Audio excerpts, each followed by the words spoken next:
সালাম অন্যের জন্য দোয়া।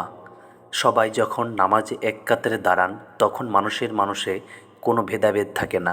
ছোট বড়, ধনী গরিব, সাদা কালোর বাধ্যবান ঘুচে যায়। ইসলাম এই সমতারই শিক্ষা দেয় সব সময়।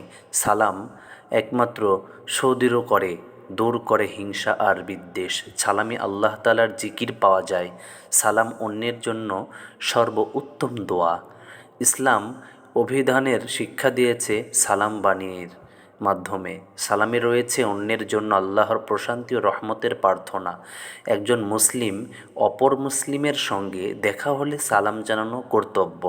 এই কর্তব্য ইসলামের সেই সমতারই শিক্ষা দেয়।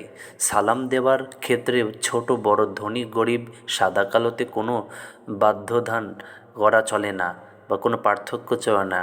এতে পার্থক্য নির্বিশেষে পরস্পরের মধ্যে অনেক মহাব্বত বন্ধন আরও সুদৃঢ় হবে। এটাই সালামের শিক্ষা।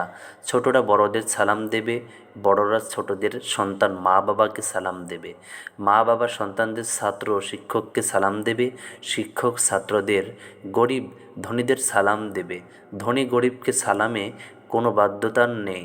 সালাম সবার জন্য, কোনো ব্যক্তি বিশেষের জন্য নয়। রসুল সাল্লাল্লাহু আলাইহি সাল্লাম বলেছেন, তোমরা প্রকৃত ঈমানদার না হওয়া পর্যন্ত জান্নাতে প্রবেশ করতে পারবে না, আর তোমাদের মধ্যে পারস্পরিক ভালোবাসা গড়ে না ওঠা পর্যন্ত তোমরা প্রকৃত ঈমানদার হতে পারবে না।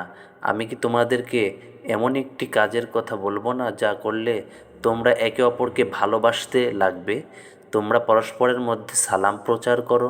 সালামের কথা এলেই আমরা ভাবি ছোটরা বড়দের সালাম দেবে, সন্তান মা বাবাদের সালাম দেবে, ছাত্ররা শিক্ষকদের সালাম দেবে, চাকরিজীবী তার নিয়োগকর্তাকে সালাম দেবে। কিন্তু রসুল সাল্লাল্লাহু আলাইহি সাল্লাম সবাইকে সালাম দিতেন, ছোটদেরও দিতেন, বড়দেরও দিতেন।